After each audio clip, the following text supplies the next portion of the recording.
rezan para que yo pueda caminar y esta gente me ayude. Mami, te quiere mucho, mi papi, mi hermano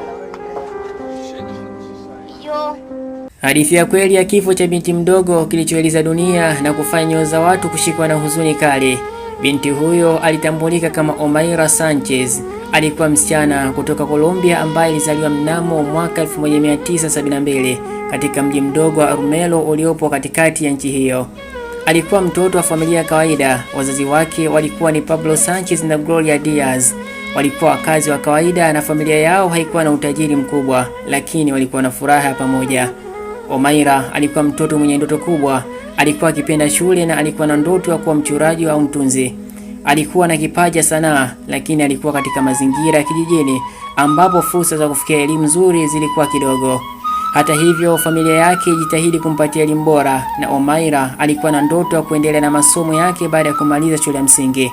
Lakini maisha yake yalibadilika kwa ghafla mnamo Novemba 13 mwaka 1985 wakati mlipuko mkubwa wa volkano Nevado del Ruiz ulipotokea. Volkano hii ilikuwa na madhara makubwa kwa eneo la Armelo ambapo miji mingi iliharibiwa na lava majimaji iliyotokea kwenye mlipuko. Armelo, mji wa familia Omaira, uliteketea kabisa na maelfu ya watu walipoteza maisha yao. Omaira alikuwa ni mmoja wa wahanga wa janga hili.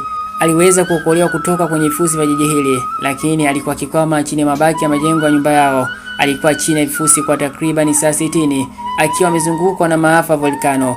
Hali yake ilizidi kuwa mbaya kwani alikosa msaada wa haraka na aliishi kwa maumivu makali sana.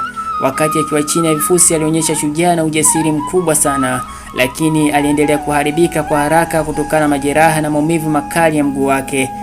Hadithi ya Omaira inajulikana kwa macho ya dunia baada ya picha yake maarufu kuenezwa, ambapo alionekana akiwa amekwama kwenye vifusi, akionyesha uso wa uchungu lakini akiwa na matumaini kidogo ya kutoka.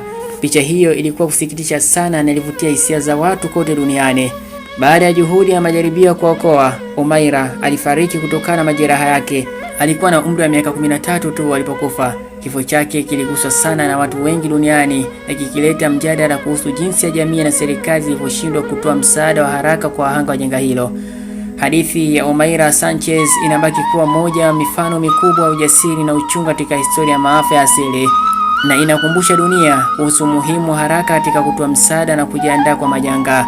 Msimuliaji wako ni mimi Mahir Bey. Makala hii imeandaliwa na Tharon Khalid.